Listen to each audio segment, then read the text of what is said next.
आज 15 ऑगस्ट 2026 भारतीय स्वातंत्र्य दिनाचा आनंद उत्सव आपण मोठ्या आनंदाने साजरा करत आहोत। श्री महालक्ष्मी शिक्षण प्रसारक मंडळ गोगवे संचलित श्री विलासराव शामराव चळ पाटील माध्यमिक विद्यालय गोगवे तालुका शावडी जिल्हा कोल्हापूर या विद्यालयातील 22 विद्यार्थी आज तिरंगा सायकल रॅलीचं औचित्य साधून आज भारतीय स्वातंत्र्य दिनाच्या अनुषंगानं एका ऐतिहासिक अशा या पावन झालेल्या भूमीमध्ये आलेले आहेत। गोगवेपासूनचे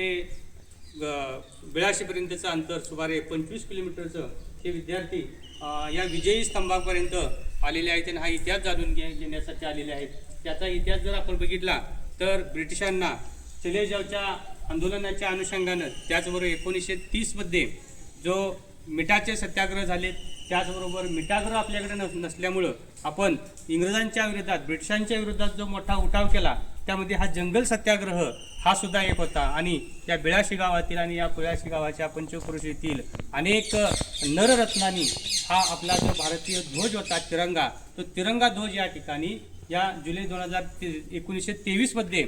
ध्वज फडकवलेला होता आणि तो फडकवून या ठिकाणी ब्रिटिशांना एक जरब बसवण्याचा प्रयत्न केला होता। यामध्ये अनेक जण या भागातील हुतात्मे सुद्धा झालेत। त्या हुतात्म्यांचं स्मरण करण्याच्या अनुषंगानं आणि भारताचं असणारं पावित्र्य राखत राष्ट्रीय एकात्मता ठेवत भारत स्वातंत्र्यच आपला कसा राहायला पाहिजे याचं एक औचित्य साधून सर्वजण आपण एकत्रित कशी राहू हेच उद्देश ठेवून आम्ही या ठिकाणी ही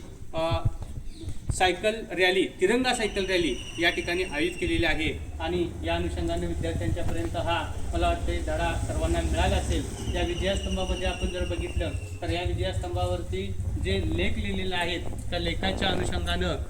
18 जुलै 1930ला 82 पंचक्रोशीतील लोक या ठिकाणी एकत्र जमून त्यांनी स्वातंत्र्याचा वणवा पेटवण्यासाठीचं काम या ठिकाणी केलेलं आहे। वंदे मातरम, भारत माता की जय, हर हर महादेव या घोषणा देत या असणाऱ्या परिसरातील असणारा परिसर जो आहे तो या ठिकाणी दुमदुमून काढलेला होता आणि 5 सप्टेंबर 1930 हा सत्याग्रहांचा जवळजवळ 56वा दिवस होता आणि या 56व्या दिवसापर्यंत सुद्धा अनेकांना आपल्या प्राणांना या ठिकाणी मुकावं लागलेलं आहे। अशा या विजयी स्तंभाचं महत्त्व सर्वांनीच जाणून घेऊन भारत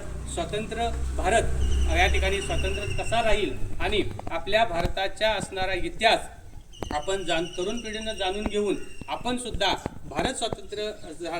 स्वातंत्र्यासाठी ज्यांनी आपल्या प्राणाची आहुती दिलेली आहे त्या सर्वांचं योगदान आपण समजून घेऊन मनामध्ये त्यांची प्रेरणा घेऊन पुन्हा एक वेळ भारताचं असणारी गतिशीलता भारताची असणारी प्रगती यासाठी सिद्ध होणं गरजेचं आहे। यामध्ये प्रामुख्यानं नशामुक्त अभियान हे आपण या ठिकाणी राबवलं पाहिजे की कोणत्याही प्रकारची विद्यार्थ्यांनी किंवा कुठल्याच पालकांनी सुद्धा कोणत्याही प्रकारची नशा केली नाही पाहिजे, कोणत्याही प्रकारचं व्यसन नाही केलं पाहिजे आणि भारत मातेसाठी आपण या ठिकाणी सदैव तत्पर असणं हाच या ठिकाणी हा स्तंभ आपल्याला या ठिकाणी या अनुषंगानं शिकवतो। धन्यवाद।